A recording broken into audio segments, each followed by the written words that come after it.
మొగాడు తప్పించుకుందుకు లేదు. హిందూ ధర్మంలో మొగాడు బాధ్యత, కుటుంబాన్ని పోషించవలసింది. ఏం చేస్తావు మాకు అనవసరం, తప్పు ఒప్పో ఏదో ఒకటి చేసుకో, నీ బాధ్యత. ఎందుకు పెళ్లి చేసుకున్నావు, ఎందుకు పిల్లలు కన్నావు, అక్కడ వైరాగ్యాలు పనికిరావండి. కుటుంబ సభ్యుల కనీస అవసరాలు తీర్చడం భర్త బాధ్యత.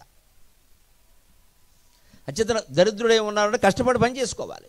అప్పటికి రాకపోతే దైవారాధన చేద్దాం. స్వామి నేను కష్టపడుతున్నా, రాలేదు అని శివుడు గుళ్ళోకి వెళ్ళి దండం పెట్టుకుంటే అఖండమైన సంపదలు అనుగ్రహిస్తాడు. ఏం అనుమానం లేదు. కష్టపడేవాడిని ఎవరిని దేవుడు అవమానించడు, అశ్రద్ధ చెయ్యడు. కష్టే ఫలే అని అందుకే అన్నారు. అలాగే ధనవంతులమే ఉన్నాం. భగవంతుడి దేవుల చాలామంది ధనవంతులు ఉన్నాం. ఖచ్చితంగా దాన ధర్మాలు చెయ్యాలి.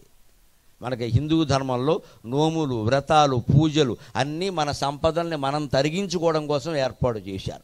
ఎవరికి ఏ దానం ఇవ్వమంటే ఆ దానం ఇచ్చేయాలి అంతే. బంగారం దానం ఇవ్వమని చెబితే తల్లో తండ్రో పోయారు, బంగారం దానం ఇవ్వమని చెప్పారు. బంగారమే దానం ఇవ్వాలమ్మా. ఉంగరమో కంకణమో ఏది ఇవ్వగలిగితే ఇది ఇచ్చేయాలి. ఆ పురోహితులకి వాళ్ళకి అంతే ఇవ్వాలి. అది శాస్త్రం. అది అలా ఇవ్వరండి. సువర్ణం ప్రత్యామ్నాయ 50 రూపాయలు సమర్పయామి. 50 రూపాయలకి ఏం వస్తుందయా? సువర్ణం కాదు, బొగ్గుమొక్క కూడా రాదు. ప్రతిదానికి ప్రత్యామ్నాయం. సువర్ణం ప్రత్యామ్నాయ 100 రూపాయలు సమర్పణ. 100 రూపాయలు సువర్ణం వస్తుందా? బ్రాహ్మణులు okuవ.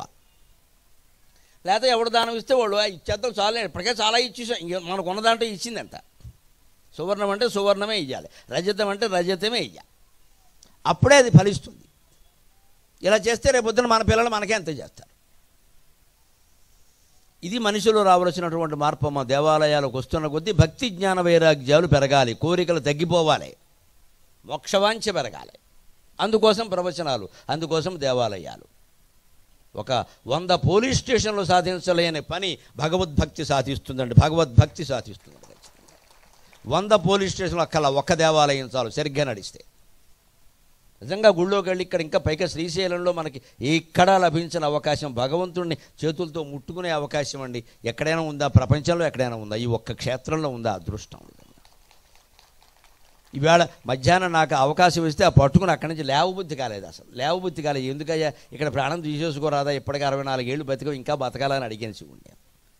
ఇక్కడ తీసేసుకో, అంతకంటే గొప్పది ఉందా జీవితంలో? అంత అటువంటి స్పర్శ మనం పొంది కూడా బయటికి వెళ్ళగానే నేను నాకైన దర్శనం ఎవ్వరికీ అవ్వాల నమశివాయ.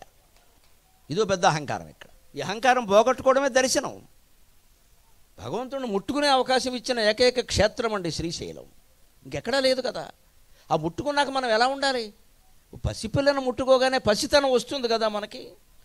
వెన్నపూస ముట్టుకోగానే మనస్సు వెన్నపూస అవుతుంది కదా. మరి దేవుణ్ణి ముట్టుకుంటే దేవుళ్ళం అవ్వాలి కదండి. మనం అవ్వట్లేదే. మన బుద్ధి చాలా దారుణమైంది. దేవుణ్ణి ముట్టుకున్నా అది మారదు. ఎందుకంటే మనం దేవాంతకులం.